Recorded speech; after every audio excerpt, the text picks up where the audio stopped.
The event will begin shortly. We are waiting for all our guests to join the event. Thank you for your patience.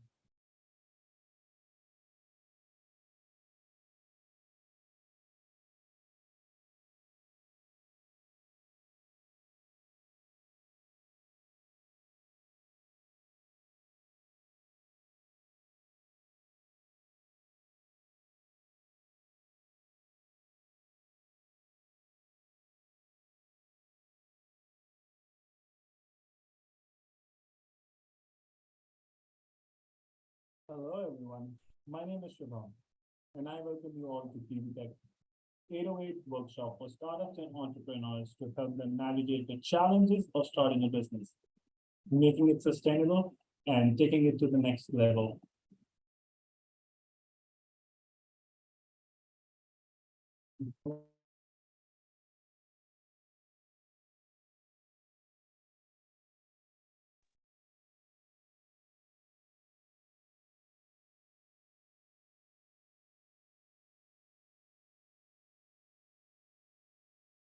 Hello.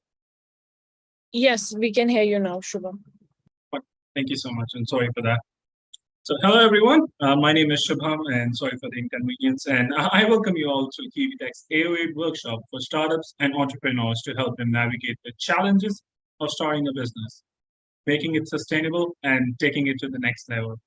Today, we have a mentor session on leadership due diligence, the fundability of leadership, and why investors are talking about founder fit in Silicon Valley by Brian Spark, Head of Communications, Bay Angels. I'm super excited to introduce Kiwi Tech, a one-of-a-kind innovation ecosystem that's won 500 plus portfolio startups and 300 plus mentors, all committed to supporting innovators globally. It all began in 2009 when a team of seasoned entrepreneurs who had previously built and scaled a publishing services company for a 9-digit exit decided to start another company to empower startups with innovation. Without further ado, I would like to invite Brian Sparks, Head of Communications for Angels, to take over the screen. All right. Thank you so much for the introduction. My pleasure, Brian. The screen is all yours. All right. Wonderful. All right. I'm going to start here. Well, good morning, everybody. Good afternoon. Thank you to Kiwi Tech for having me today. My name is Brian Sparks. I'm head of communications for Bay Angels. I'll give you a little bit more background on me as we kind of move along. But I first want to just talk about what the purpose of today is and why this is important, whether you're looking to launch in Silicon Valley, launch where you're listening from today, or even scale internationally, why this is so important in terms of being a brand authority as you look to grow your company. So again, as you're looking to scale your company or just get funding, whatever that may be, we're going to take a look at leadership due diligence and why fundability, as well as grabbing market share, is determined by your leadership. Because as I'll share in a little bit, the best product doesn't always win. The best product or service won't always win. So what we're going to focus on today is what is founder fit. And there are kind of many different definitions of that, but we'll break that down. Why is founder fit important to fundability? You can check all the boxes. You will see that in a little bit in terms of your intellectual capacity to create a company, but yet struggle to find funding because possibly you aren't seen as the one who could lead this company into the sunset or whatever direction you may want to go. How is founder fit assessed? You will see that it's done differently. I'll give you my insights on how I do that and how Bay Angels does that. And what happens when leadership is poor? That's really simple. One of two things are going to happen, but I'll tell you what that is in a little while. And finally, how can leadership and founder fit be improved? And so this is really looking at business from a different lens. I am in Silicon Valley. I meet a ton of very, very smart people. Again, no shortage of intellectual capacity, However, there's a ceiling to that. In other words, you have to learn a certain amount of information about how to design a business, but it only goes so high. It's kind of like learning to play chess. You ultimately have to learn how every piece moves. Every piece can do something different at a stage of the game, but the strategy is boiled down to the leader, and I will open that up a little bit moving forward. I also encourage you to ask questions as we move along. My style of conversation is, if you have a question, go ahead and throw it into the chat. I'll be happy to answer that, or one of the moderators can grab it and then let me know about it, but I'll just kind of keep plugging along. And ultimately, I want you to connect with me. So hit the QR code. I would love to connect with you on LinkedIn. So if anything of what I've shared with you today resonates, we can do a deeper dive into that and how it pertains to your business and your journey. And I'd also love to connect you with Bay Angels. If you have a startup, we are constantly looking for companies that we can platform and put in front of our network. We are one of the longest running networks in Silicon Valley. We've been running for close to 30 years. We had a great event last night, pitched 5 companies, and we'd love to see you on our platform as well. So hit the QR code there, connect with me on LinkedIn, and I'd love to give you some more information, help you make some introductions, because I know if you're overseas, introductions can be hard. I'm happy to do that. I love networking. So a little bit about me. I kind of wear 3 hats. I am the head of communications for Bay Angels, shared a little bit about who they are. And we are looking for great companies. We're looking for angel investors. We're looking for VCs who also look to become a member and expand our network. We're network first. We're culture first. We really value relationships, and that's what we have led with for over 30 years. And that's why we have such a rich network of individuals and investors who are willing to help companies like yours do great things internationally, as well as in the Bay Area. So I'm head of communications for them. My role there is to develop the relationships, expand the resources, run events, do all things that really kind of allow Bay Angels to be known as a great brand. I also have 2 other companies. One is Silicon Valley Impact. It's actually a brand new company. I have an opportunity to talk with a lot of great individuals, so I interview them. And then I bring on startups and give them the opportunity to pitch as well. So there's a lot of things that come under the umbrella of Silicon Valley Impact, such as events. The other hat I wear is with Heroic Voice Academy. I'm an executive communication coach. I think communication is really the lifeblood of scaling any company.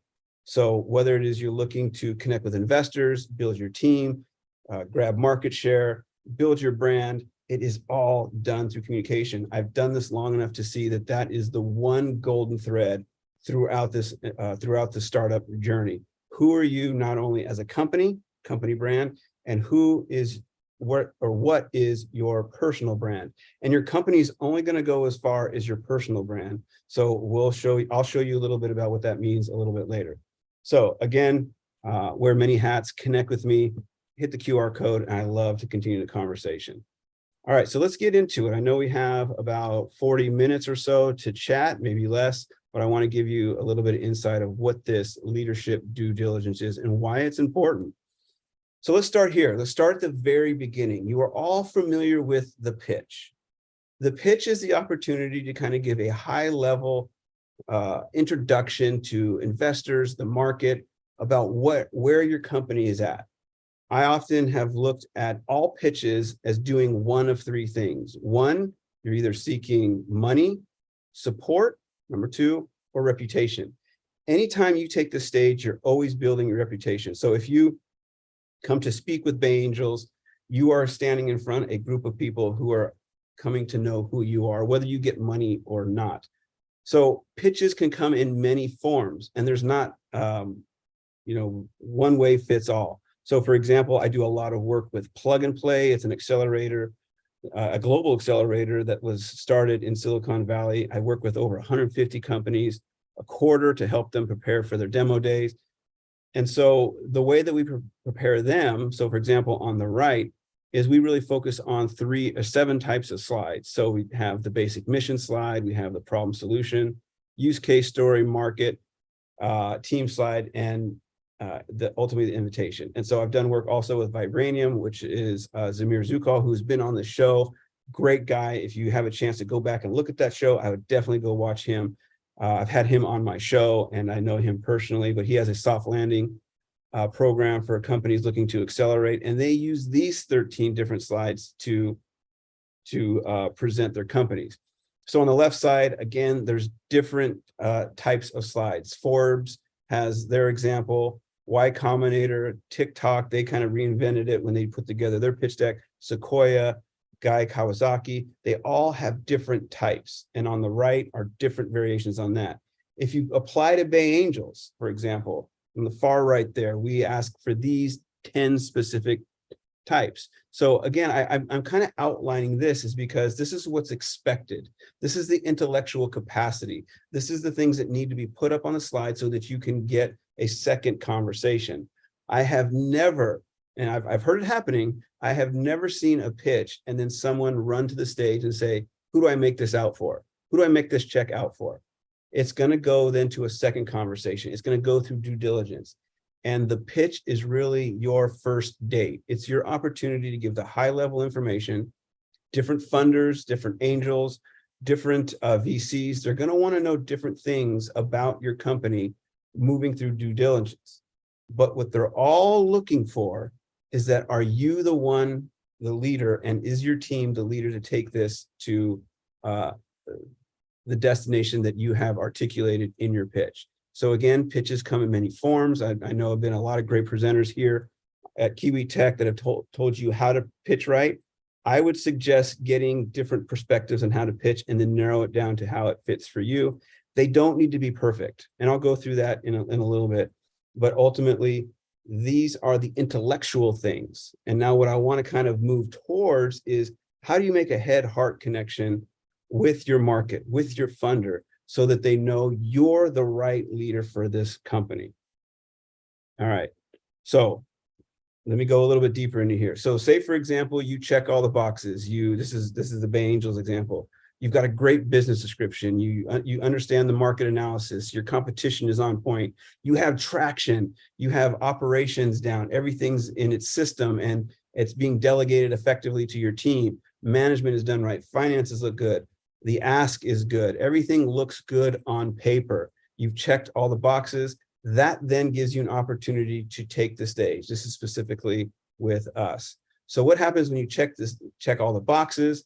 And like last night at our pitch event, you gave a great pitch, and then all of a sudden, you don't get the money, you don't get the bag, you don't get what you ask for. You have to eventually pitch multiple times. They're only giving you a little bit here, a little bit there. They're saying, oh, get a lead investor, do this, do that.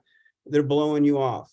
You think you've got the best product or service, but however, I'm here to tell you the best product or service doesn't always win. It really doesn't.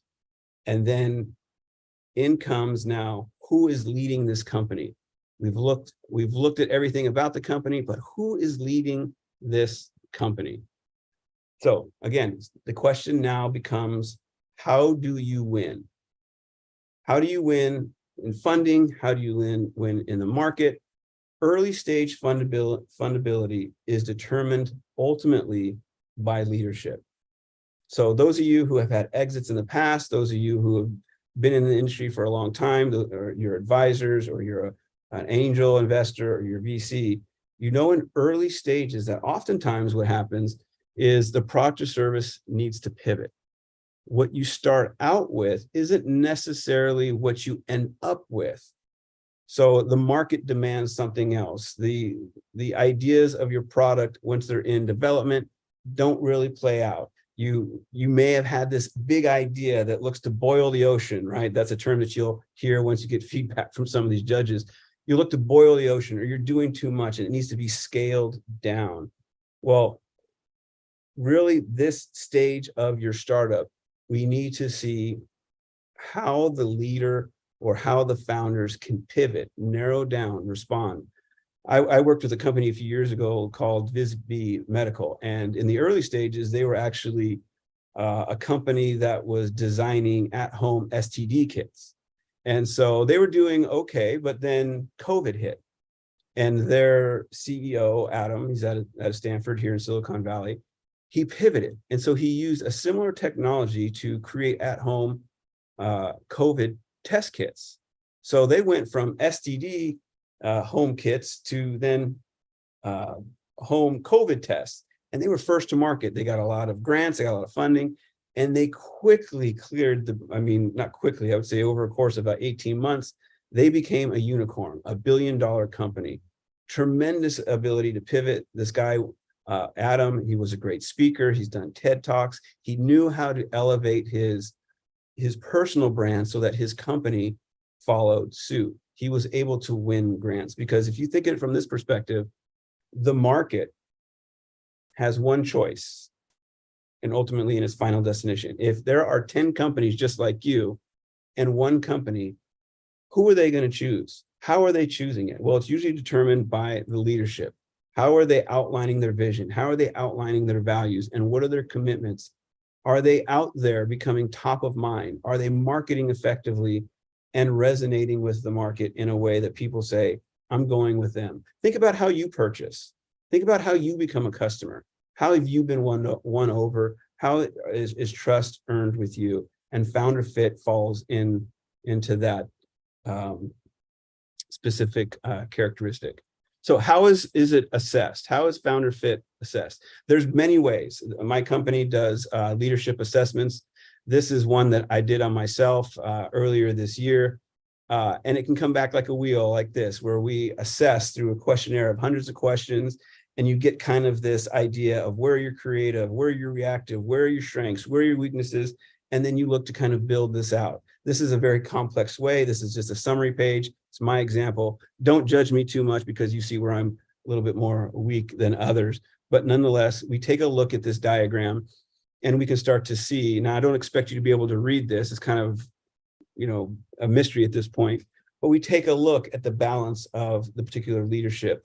Again, this was done at me. It will clearly show, for example, where I need to work as a leader.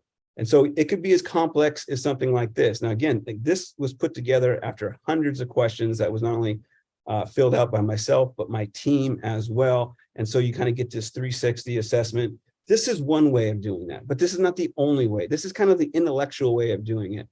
There are other ways to assess for founder fit. So let me start here. Here are the short answers to all the questions that I introduced you at the top of the show, and that will kind of go forward at this point. And I want to encourage you to ask questions around this because this is an expansive understanding. What I'm intending to do is to plant a seed that as a company looking to scale and dominate the market, be a disruptor, you really need to be a disruptive leader as well. You can't just trot out the best product and expect it to capture market share. You need to have the mindset, the mentality, the resilience as a leader to drive the company for those types of results. All right, so short answers. Let's start there. What is founder fit? It is the internal qualities of an individual or team that align with a greater mission other than themselves. And so what does that mean? I'm going to show you in a little bit specifically where the fork in the road is between a good leader and a not so good leader. I'm going to show you that in a minute. Why is founder fit important to fundability? It defines the integrity of leadership and ultimately integrity of the investment. So imagine this, I've equated investing to dating. Everything looks good on paper. You gave a great pitch, you check all the boxes. Remember, go back to that. It looks great. First date looks great. But come to find out later, there are some character quality problems. Again, externally looks good. First date, like, oh, hey, they look good, right? Checked all the boxes. But as you go along, things from the inside start to come out and you start to realize, I don't know if this is a good fit. This is why it's important, again, to investors, why the leadership will drive the success, not just the product or service of the company. All right, so how is a founder fit assessed? I gave you one example a second ago of the kind of the intellectual assessment process, but we can also assessment of founder fit is determined through a funder's process. So my process would be, well, let's do the intellectual assessment, and then let's do the interview. And it could be anything of like getting together for dinner with your family, going golfing, being outside the office to see how you just engage with life and open up. So this is also important here because this also should empower you as a startup. So keep this in mind. We're talking about what funders are looking for, right? Like as an angel investor, what am I looking for in you as a leader? But it's also keep this in mind that I want you as a startup to look what a funder fit may look like to you. So for example, if you're looking just for money, we all need money to do the startup, most of us do, but is it a fit? Can they help you with resources? So let me give you an example. I'm a marketing guy. I'm a people guy. I love culture. I think as the culture goes, so does the company. But then you have other people who have other skill sets, like you have engineers and you have financing, you have legal, you have sales, you have all these other departments that you need to consider where people house their expertise. So in order to gain insight into the funder, you need to know what do they bring to the table other than their money. Can they help you with resources? And one thing that I teach around also emotional intelligence is one of the biggest qualities of a leader or a founder with founder fit is vulnerability. How quick are you to tell me as a potential funding source, what you don't know? Let me give you an example. Years ago, this is way back, I applied for an accelerator program at Stanford for the company I was trying to build up. And I remember during the interview process, I kind of gave them a high level idea of what I wanted to create. But the rest of the interview was focused on what I didn't know. And I started to associate that to what they were willing to teach me. So I was making sure that it was a fit for me. Is this going to help me grow in terms of sales? Is it going to help me grow in terms of marketing and resources necessary to scale? So I really encourage you to also put on the hat of being choosy as well. If you're desperate for money, you'll take it from anywhere. But if you have a conviction of what it is that you're doing, and we're looking for that, if you have a conviction, you can say, no, this money isn't good for me, because all money isn't good money. And so, reading the contracts, the fine print, that's important, but that's not what I'm talking about. I'm going a little bit further with identifying the qualities and the insights of the funders who are on the other side of the table. So be willing to walk away. So that's really what this is. How is it assessed in the process? So you can see the funders process of gaining insight about potential opportunities. And I want you to put on that hat as well. All right, number 4, what happens when leadership is poor? Well, startup is determined to be not fundable at this time or the founder is replaced later on. I can't tell you how many times I've seen that, is that the startup founder, and that's really the difference between a founder and a CEO. The founder can really get the product and service, off the ground, get it going to a certain level, but then do the funders feel that you are the CEO, the executive, to scale this that is at a level of, that makes them happy for their return? So you need to grow with the company. Scaling your company means scaling your leadership. So keep that in mind as well. So how can leadership and founder fit be improved? There's a number of ways, again, depending on the insight that is going to be provided by the funder. But coaching is one. If you are somebody who has advisors or coaches and you say this to potential funders, that's great. You're teachable. You're looking to scale your leadership. That's very attractive. Let me tell you something else that's very attractive. It's always great to see that you have an exit under your belt. But if you have a team that you have previously started a company with and you possibly you failed at it or it didn't do as well as thought, that is also attractive. So there's some things there that you could start to present as attractive to potential funders, but there's a lot to that. But coaching, funder fit, I mentioned that a minute ago, seeing who you can bring on your funding side to help expand your resourcefulness. I want you to also think from the perspective of balanced, diverse teams. A lot of companies that look to scale internationally aren't diversifying their teams. If you're looking to come over to the US or go to another country, I would highly recommend seeing what the culture is, understanding the culture and where you're landing, and integrate some of those key assets into your team so that you can show that you're able to build a diverse team and grab market share. I talked a little bit about emotional intelligence before. This is really comes down to 5 things. You're understanding your vision very clearly, your values, your ability to be vulnerable. I mentioned that. Your ability to communicate. I call that, voice. And then finally, validation. Do you have people around you who are help scaling your idea, or are they really reducing it and being divisive and combative? You, again, the ability to hire is key in this point, and identify resources that align with you is key to a great funder. Again, another story time. We were doing some work at Plug and Play, and of course, Plug and Play has a lot of resources. There was this team, we weren't working with them, but there's a team that went up there and they gave their pitch, and they got to their team slide. And I noticed something. Number one, when you're introducing your team, you only really want to have 3 or 4 people max. You don't want to have a starting lineup to the football team. You don't want to have all these people that take up your time. You just really want that core team. So that was violation number 1. They had like 12 people up on there. As it takes up too much time. It's too much. You don't want people looking at the screen that long. You want them looking at the screen and then back to you in less than 3 seconds. So violation number 1, too many people. Violation number 3 is they were all engineers. Clearly, and men engineers at that. So clearly not a diversified team, not only in one ways, but in many others.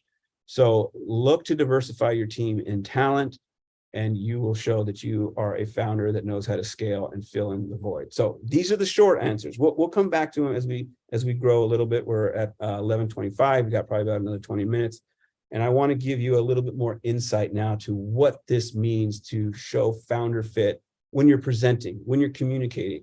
And it's a high level presentation in terms of what could you apply right now. So let's get to that. All right, so I call this here the connection triangle. It's kind of just a little word that I use to articulate what it is that we do to teach founder fit. And it's really how to communicate founder fit from the pitch to due diligence. You can just grab one of these things, but I want to start with one thing that you must grab right now to demonstrate founder fit, or else it goes no further. And so before I get to that one thing, this is the 3 C's in the middle are really the core of what founder fit is. And it's credibility. You can see him here on the right. Credibility, character, and competency. These 3 terms really, with their sub definitions, define what founder fit is for the individual as well as the team. So you can kind of extrapolate this out from yourself to how you hire and those who you surround yourself in building out your culture. As I said earlier, culture determines the growth of a company. And so you want to look for these things to really build out your culture, your character, your culture, and ultimately the community that helps sustain your company. So let me give you kind of, let me orientate you to what this is right here. If you look down in the lower left-hand corner, that's you and your team. We're going to start there, okay? So that's you and your team. And then the upper part of the triangle down in there is your audience. It's the market. It's the people you're looking to connect with. And this can be people within your company. This could be people outside your company. These could be shareholders. These could be funders. This could be anyone who is in your audience that you're looking to connect with. And then finally, in the lower right-hand corner is your message in your product. So I want you to think of this framework on how to start to develop founder fit, or at least communicate your founder fit from these 3 perspectives. This is the framework. If you have joined Kiwi Tech before, you've probably seen presentations on mindset, frameworks, things of that nature. This is a variation on that. So I want to kind of anchor to that familiarity. Okay, so I've just made it, rather than it being a square frame, this is kind of just a triangle. Here is the number 1 thing that you need to develop as a founder. I mean, this is according to Harvard research. You can look it up. Go ahead and go in, if you're on a computer right now, go up in the search bar, search Harvard research, number 1 quality of a founder or leader. This is it. It's empathy. Here's what it looks like. Here's what it sounds like.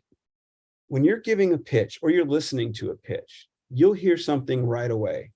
You'll hear the company's vision statement, their mission, and their values, or at least you should. And then it's going to go one of two ways. They're going to either start talking about their product, or they're going to start talking about the problem. I can't tell you the exact number, but I guarantee you it's in the high 90 percentile. I have to remind every single first-time founder in a pitch that in the first 30 seconds, I need to understand what the problem is. Crystal clear within the first 30 seconds. Again, I can't tell you how many pitches I listen to, but if you don't tell us what the problem is, we tune out. Our ability to retain everything that you say and all these other companies that are telling us, we just kind of check out and we listen for the most important thing. And the first thing that we're listening for is this empathy path. Do you understand the problem that's worth solving? Years ago, I also taught at a college level entrepreneurship. And one of the very first things that I used to say when the classes would start was, day one, don't fall in love with your product. And the reason why I'm saying this is you may love your product. You may have spent years on developing this particular product or service because you're in this industry and you said, hey, look, this is what I've learned. This is what I'm creating. Be super excited about it. Just like the lower part of the triangle down here shows, you have passion, you have expertise, and now you're just trying to sell it, but yet it's not resonating with your market. This is the biggest mistake of any founder who is looking to demonstrate founder fit that you can make. Just a passion and expertise for the product. Again, it's important, but it's the order of things. I am no math major, but I know the PEMDAS of this thing. I know the order of operation here. In order to get the outcome you want, the right outcome you want, is you need to start with something before you start with something else. And in a pitch, in building your brand for your company and yourself, it must start with empathy. So what does that look like? Empathy. Empathy is, again, a clear understanding of the pain point that the audience is experiencing, and you get it, you feel it, you relate to it, you resonate with it, because you've all heard the saying that people will not care what you can do or care what you have to say until they know that you care about them. All right, so I want that to sink in for a minute. Just a little quick check-in. I wanted to see if there's any questions on the board.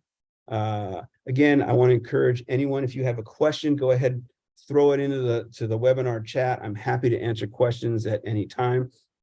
And again, just to hear me talk is amazing. I mean, if you ask me, it's amazing, but it's really means something if you all get engaged and ask questions as we kind of go along. There will be time for asking questions as well, so we'll get to that.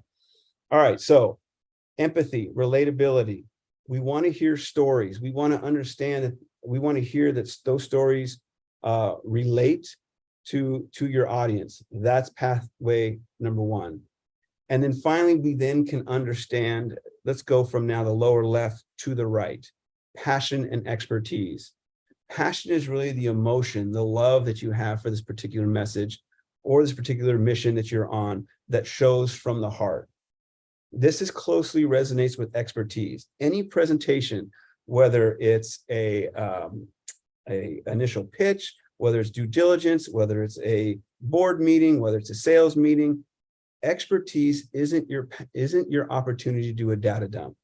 Expertise is really reflected in your ability to take your years of knowledge and boil it down to a very low level understanding. When you're giving a big pitch, most likely in an audience, so for example, when Bay Angels does their pitch, there's a lot of scouts in our audience. And even our angel investors aren't experts like you are, and they need to understand that this is a pain point. They need to understand how this product works. They need to know something about the market. And so as a founder, you can take your years of expertise and educate people so that they get it. Again, the data dump will get you tuned out very quickly. So this combination of expertise with easy education, as well as keeping it simple with passion, is very, very important. And that's how you connect, you and your message connect. Finally, too much information. Silicon Valley Impact, when I do interviews. I no longer do hour-long interviews because it's just too much information for people to retain. We do very quick 20-minute interviews, and then we do a pitch. And the high-level information allows seeds to be planted in our audience. So for example, I'm hoping that some seed is planted here today, so it continues the conversation about developing your leadership. If I give you everything, give you the stats, give you the insights on the level at which I've been studying it for years, you wouldn't be able to comprehend.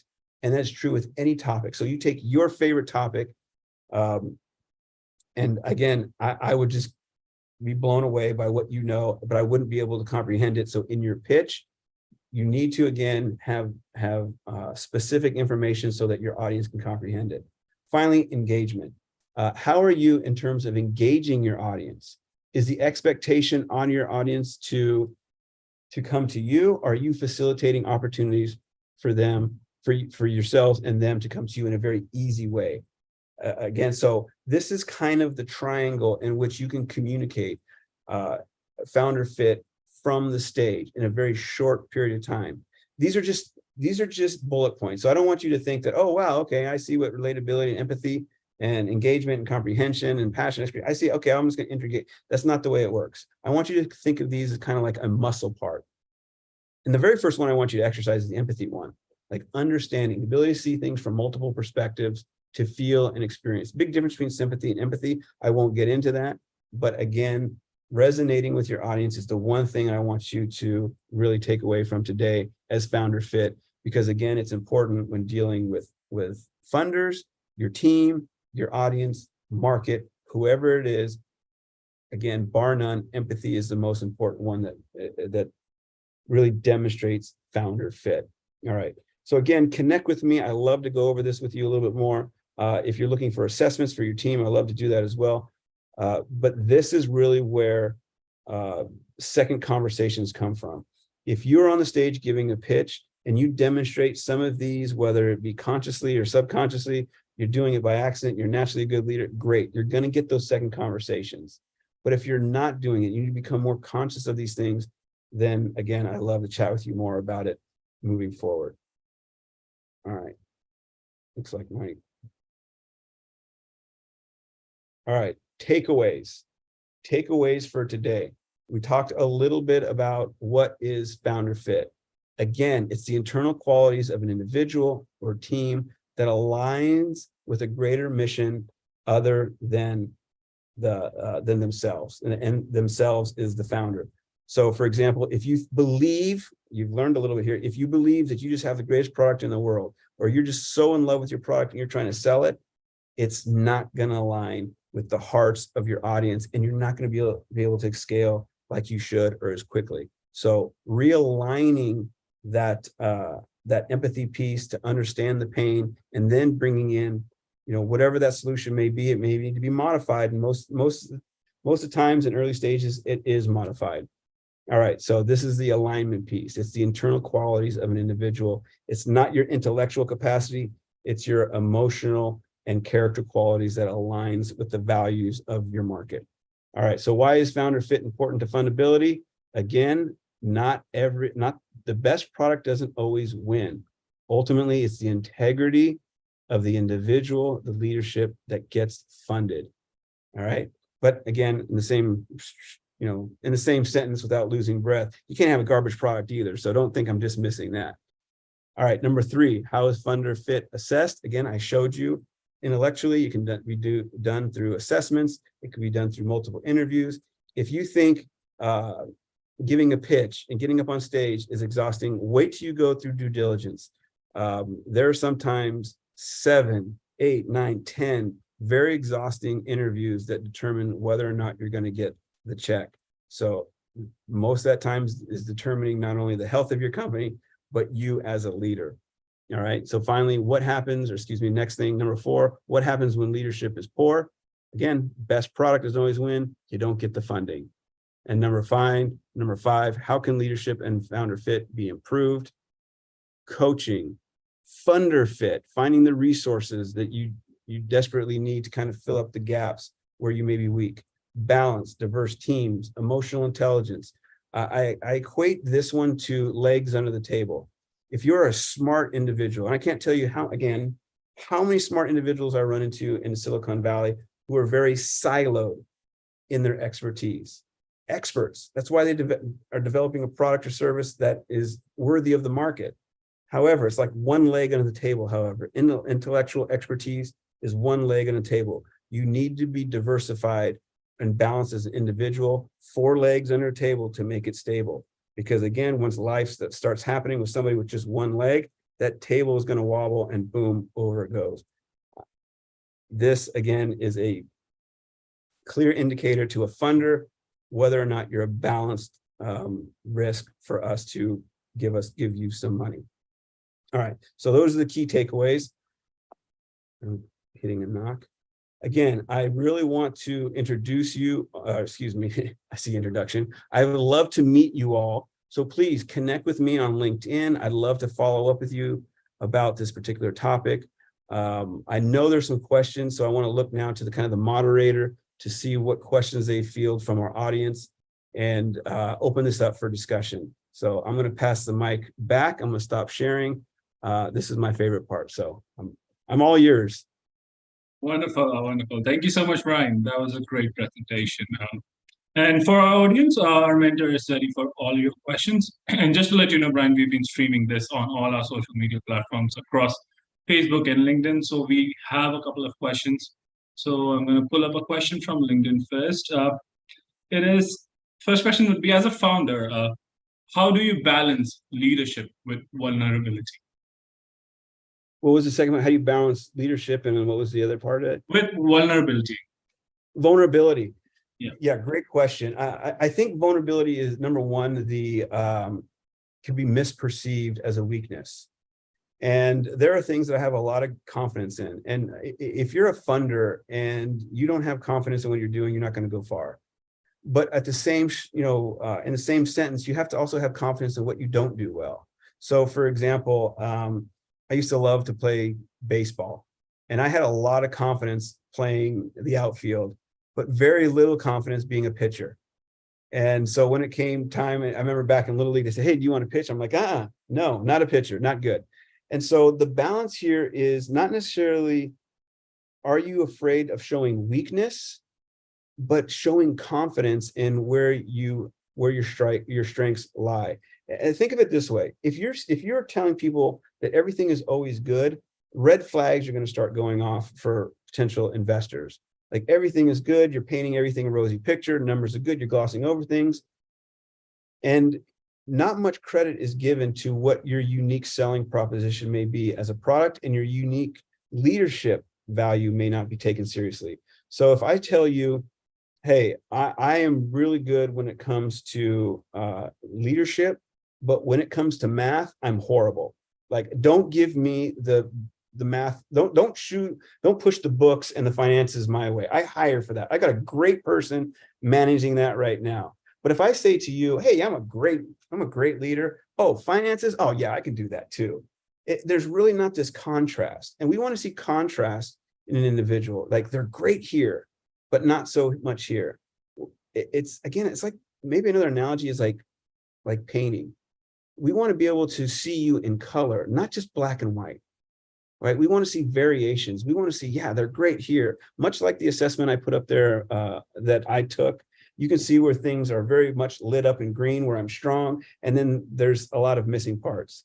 So this contrast is really what endears people to you. So the balance really comes down to confidence, and don't be afraid in Silicon Valley and the most competitive parts of the world to tell people what you don't do and where you're not strong as a leader, but yet be able to put light on that. Here's another counterintuitive things we do. When we coach people around their unique selling proposition and their competitive advantage, one of the worst things that anybody can do early on in their company is demonize the market. Like, oh, my competitor does this all wrong, and now we're coming in with this.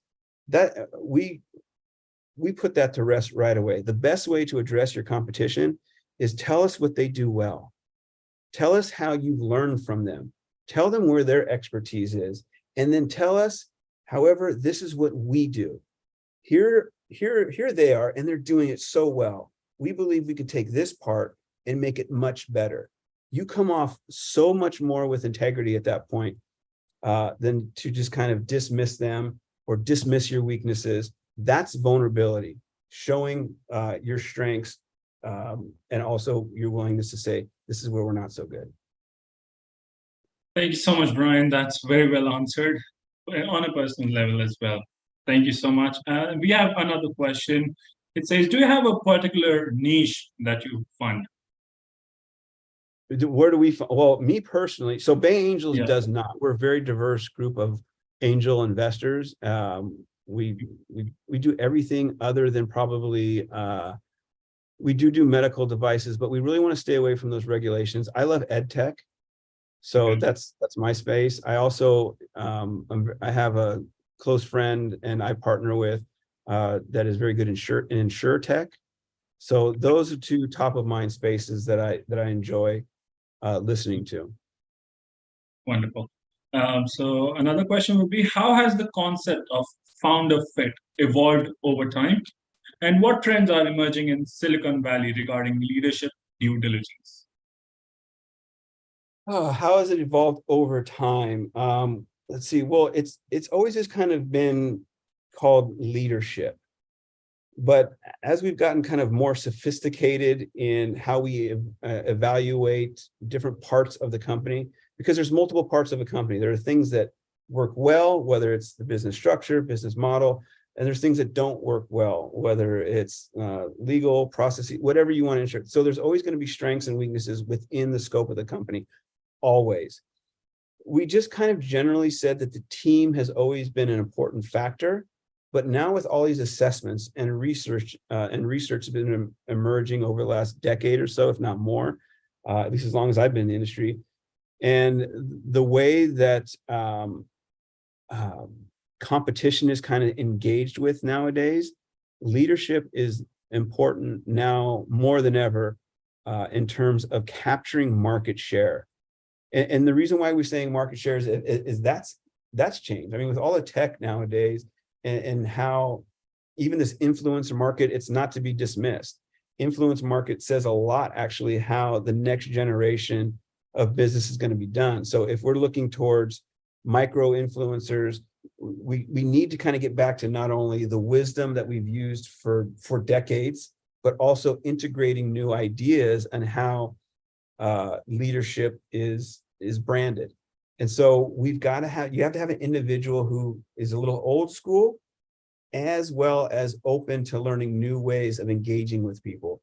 So it's evolving. It's going to continually be evolved. And if you're stuck in that silo that I kind of mentioned earlier, you're not teachable, you're not relatable, you're not empathetic, you're going to get stuck, you're going to get left behind, and you're going to be a high risk. So that's kind of like the view in which investors are looking at it. From my experience, I know someone else could have a different view on it, but that's kind of my take on that. Wonderful. Thank you. And another question's coming our way. It says, thank you for your excellent presentation, Brian. And I second that. That was a great presentation. And the question would be, what key characteristics do you need to become an angel investor? And how do you keep track of changes in industries that you invest in? Yeah. Well, how you become an angel investor? Well, you save. Be willing to make a risk. Angel investors are great because they're investing their own money. VCs and funds and those who manage it are oftentimes, I mean, they're very competitive. Again, Zamir, you had him on your show not too long ago. Great manager, man. That guy is one of my favorite people in Silicon Valley. Great manager. But you look across the board and he cares a lot. But I'm going to kind of shift now to just a generalization of everybody. It's not their money, as opposed to an angel investor. It's their hard-earned money. Like they've put it aside, they're going to invest in this particular space, they've done their research, or they're surrounded by experts and they feel that this niche is going to give them the best return. It's really about, how much are you willing to risk? How much are you willing to lose? Because again, it's not going to be a win-win, right? It's not going to continue to win-win-win. You're going to take some losses. Over the last few years, I've taken some heavy losses. You just don't see things coming. And you got to rebuild the bank and go back out there. So it's I would look at angel investing similar to startup, where you got to do your homework. You've got to understand different parts. It's a chess game. You understand how the parts move. You play it accordingly. And then you ultimately have to have the guts to make that leap, right? You got to write that check. So do you have that nerve? Do you have that adventurous mindset? So that's how I would become it. So, but surround yourself with an angel network. So if you're interested in getting involved with Bay Angels, go to bayangels.com. We love to talk to you and surround you with other angels that have done this, and we can educate you on what it is to become an angel investor. Wonderful. Thank you. And the next question would be, how can I gain a better understanding of my leadership?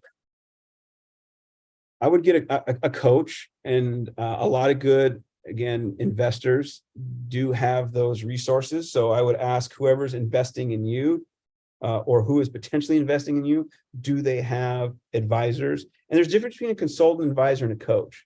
I would look specifically for a well-established, trusted leadership advisor, someone who may have experience, who can give you feedback, and then get multiple angles. One of the assessments that we do require multiple feedback so that you can kind of find this common thread between all information that may be relevant to you. So I would just start talking about it. Ask people, hey, where do you think I can do a little bit better?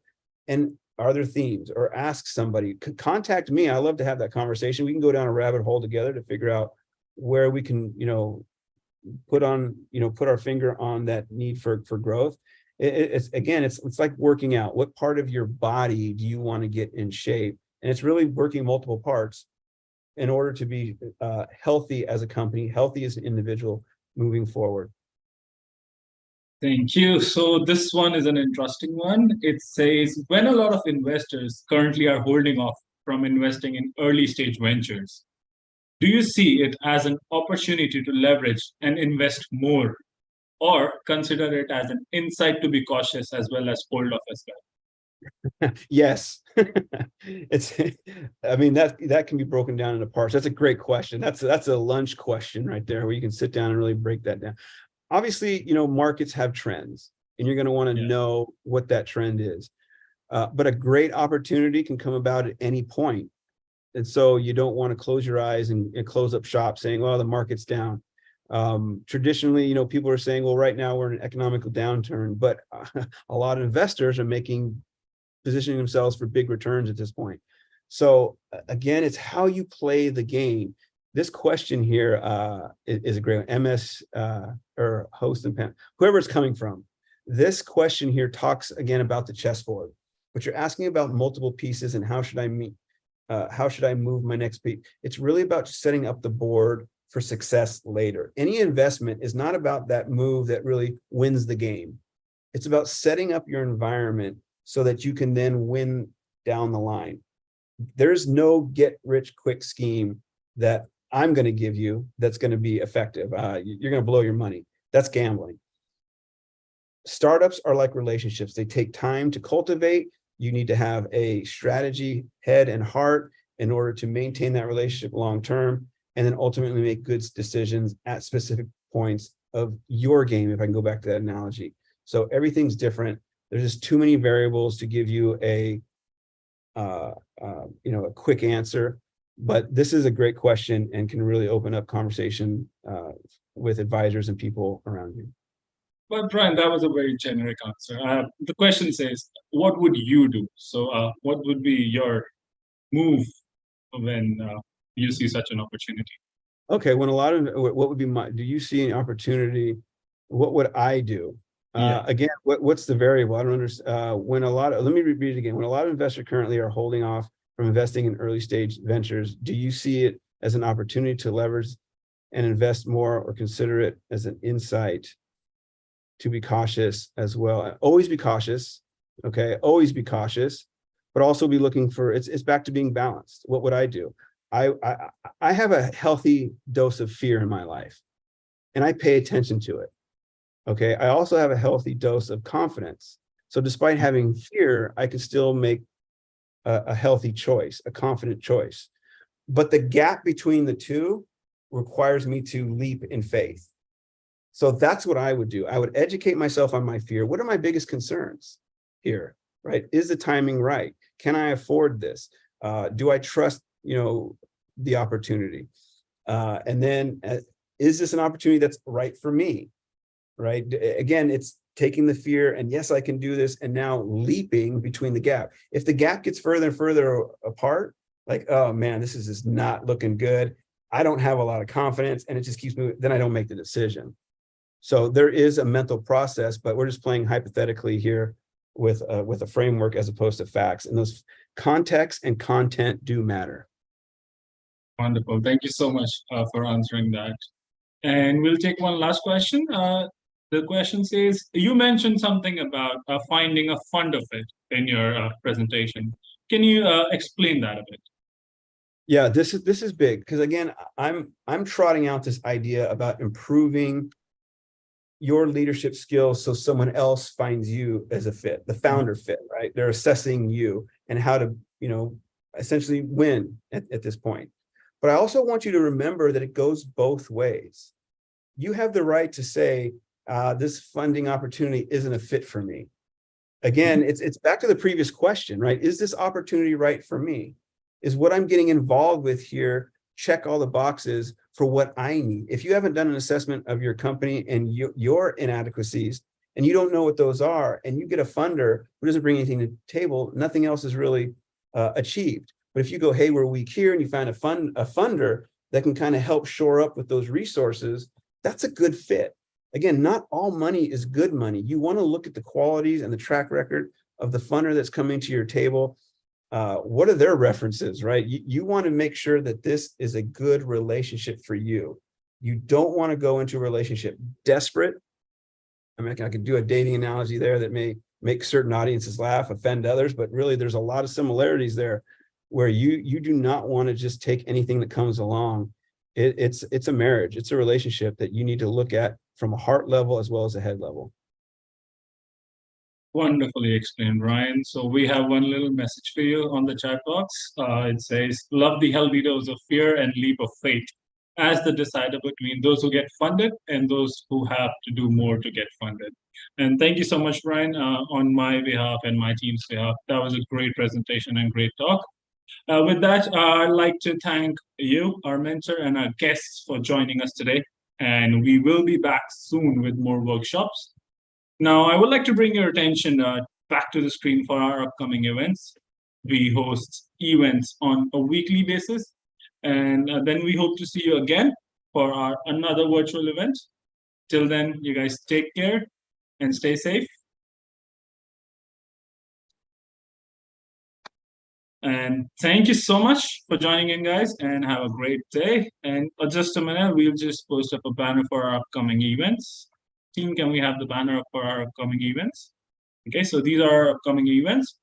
So we will love to see you guys there. Till then, take care and stay safe. And thanks for joining in again. Thank you, Brian.